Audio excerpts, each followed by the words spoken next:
I'm guessing you're here because you're feeling like you need a new logo. The one that you've been using that you designed yourself or you got from somebody on Fiverr who doesn't know anything about your industry, your competitors, or your target market. It's just not cutting it anymore. The foundation of your brand is built around your logo. And in today's video, Jesse, an experienced brand designer at KickCharge, is gonna break down the different types of logos we use and which option might be the best for you. There are roughly 2.5 million home service companies in the United States. Do you blend in with them or do you stand out? So a logo is basically an insignia that associates with your company and your company alone. There's many different variations, different styles, different things we can do with that. But basically it's this one specific image that represents your company. Dan talks about the brand wheel and kind of the segments of a brand, and the logo is just one component of that. All the kind of assets that go along with the brand that support it all kind of make up the overall brand, but the logo is just one component, one piece of that. There's definitely major divisions in the style a logo can take. Icon, mascot, wordmark, a caricature-based logo, badge, or something that's a little more balanced or blended. Those are kind of the main categories that we typically use to define different illustration styles, different logo styles. So I'm gonna start with some icon styles, some things that we refer to as an icon-based logo. So this one for Vector is a really great example of an icon-based mark. What defines it as an icon? It's simple, but that doesn't mean that it has to lack emotion. It just means that we're focusing on kind of very memorable, quick, and easy to digest elements to bring people into the brand. Commercial-based approaches sometimes can really rely on an icon to drive home that idea of simplicity and professionalism. This is another great example of an icon-based approach for GEM. They have multiple services, so in this case, we're kind of highlighting different trades with different colors, but we're not really getting too illustrative with that. So you can see how this lays out on the vehicle, very clean, very precise, really easy to take in and digest, and overall the feeling that it gives you is one of competence and professionalism. So I think in certain instances an icon can be used to kind of achieve that tone for the brand. So next I want to talk about a mascot-based brand. A great example of a mascot-based brand is Comfy Bear. I love this character. And in the case of a mascot, I think what it should be doing is affixing a persona to the brand, a personality or some expression. Another thing to consider is the people that are making that initial point of contact. And we know a high percentage of those people are women. We want to make sure that they feel invited by the presentation of the brand to make that point of contact without feeling any apprehension. So you'll see there's elements of a mascot-based approach that can be leveraged. Here we use some colors that are kind of cool and easy on the eyes. And then you have a mascot that kind of supports that entire idea. So it builds a brand promise of warm, inviting, listening, caring, all of those things that we want to associate with a good home service brand. Here we have Rock and Rollers. That's a great example of a brand that utilizes the mascot in a really memorable way to tie into the name.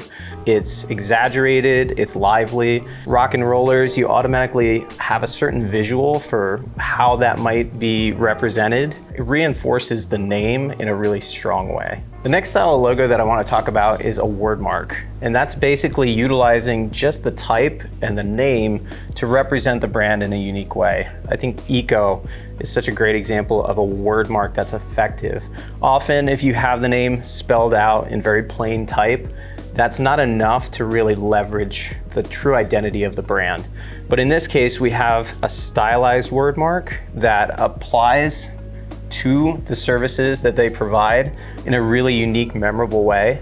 One of the benefits of a wordmark is how legible and readable it is. There's no other icon or associated image to kind of take your attention away from the primary directive of the brand, which is the name. I think in this case, with a name like Eco, you can really lean into that and get the full impact of the brand that we're looking for. Another great example of a wordmark-based logo is this one we've done for Yellow Submarine. It's a great example of how it doesn't have to be limited to just a few characters, especially if there's a really central theme that we're trying to play play on or build out with the logo. So in this case, it's already super memorable visual. We just need to associate something with it that connects the image in a memorable way.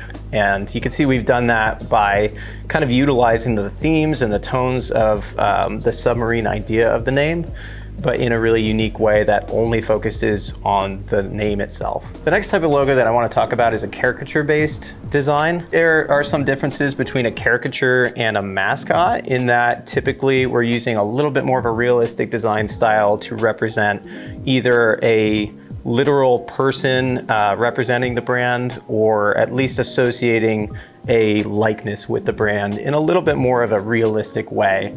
Typically these are more detailed. You can see with Gettle here that we've leveraged this story of the boy with the flashlight, which is kind of the inception that the company's beginning brand story. It associates a face to the brand in a very genuine way. McQuillan Brothers, they've been around since 1883, so this brand kind of embodies the illustration style of that time period and era, but represents the owners in a really memorable way.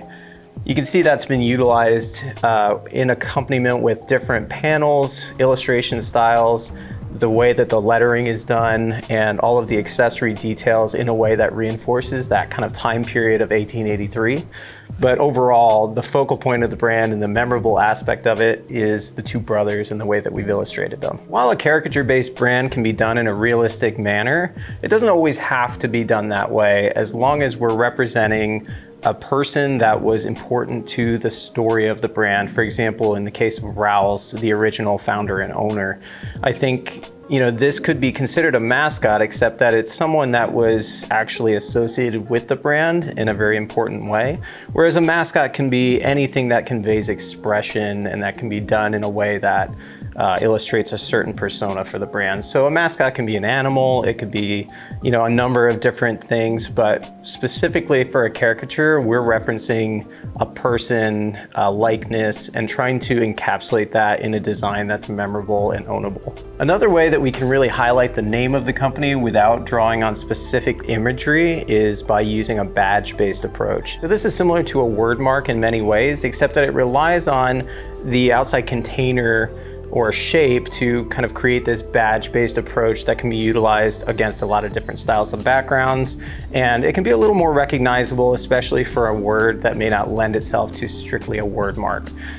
In this case for accent, we leveraged a lot of the iconography that conveys a certain sense of premium quality, and I think that relates to the name, the time period, and some of the other elements that we were really trying to bring forward in this brand. And you can see that a badge-based approach doesn't have to be strictly the container with no icon. In this case, we can use some simple iconography to relate to the brand in a really cool way. In this case, Installation Commandos has a certain theme. You can see where we've brought in some of those supporting elements, the backgrounds, the banners, and some other pieces of the design in a way that really brings you into that theme. And a badge can be a great way of doing that without overloading the design or making it too complex. Another logo approach that we can utilize if we want to communicate a certain tone is a more balanced or blended approach. So in this case for Wingate, you can see that it's not really a mascot-based or mascot-driven approach.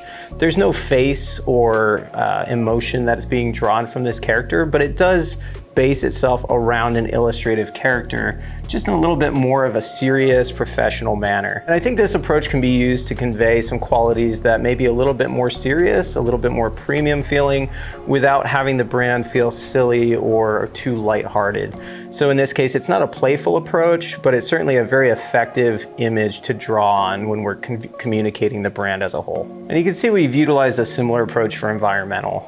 This is definitely a hybrid between an icon and a mascot-based approach in that we're still illustrating a character, but again, it's not so specific that that becomes the face of the brand. We're just communicating some aspects that are personal to this brand, but in a way that still feels very professional and very straightforward. So while the logo does a lot of the heavy lifting when it comes to communicating the brand, there are certainly other aspects that help uplift and promote the themes that we're trying to communicate. In this case, we have obviously a badge-based approach, but then there's also a character that supports that. And a big element that we love about this brand is the really unique and creative color schemes and theme that play out throughout the rest of the brand. So you can kind of see the primary elements jump out first, but then as you look at it a little bit longer, you'll see these other additional details that go on to become brand assets that are used throughout the rest of the communication of the brand in all of the handouts and collateral that we designed for it. Some other terms that we frequently use when referring to logos, in this case, are a lockup. And a lockup is just the way that two elements or pieces of a logo come together. In this case for Legend S, you can see where the mascot is used at the top of the logo, and then the type is below that. If we switch to the vehicle, you can see how we can move those elements around to really highlight the ones that we want to focus on, dependent on the layout. So in this case, we've moved the character into a larger position on the vehicle, and then that allows the type to kind of have its own place and prominence within the vehicle design. Another term we frequently refer to is typeface. The typeface is one of the most important tools we have to aid in communicating the right message that we want to attach to the brand. So you can see where AirDocs, that's a very current, modern looking logo, and we wanted to associate type that fit that theme in a way that conveyed movement, but wasn't too detailed or illustrative. For something like DoorServe Pro, this is a great example of a company that's leveraging a period-based approach, so we want to create lettering and a type style that also supports that message. To refer back to Comfy Bear, I think that's a great example of a brand that's utilizing the typeface as a means of softening the entire image and relating it to the mascot that we've designed in a very cohesive way. And Outdoor Splendor is another great example of a premium approach where we wanted to really utilize the main typeface as a means of communicating some of the more high-end aspects of the brand and really focusing and bringing the two together in a cohesive way. So in closing, all of these factors play a major role in how we effectively communicate who you are and your business to your community. Is that communication effective, or is it getting lost at sea? Remember those 2.5 million home service companies in the United States? Last year, Kickcharge rebranded 250 of them. That's 0.01%. Do you want to be part of the 99.99% of home service companies that all blend together? Or do you want to stand out? The choice is yours, but when you're ready, Kickcharge is here to help. Thanks for watching.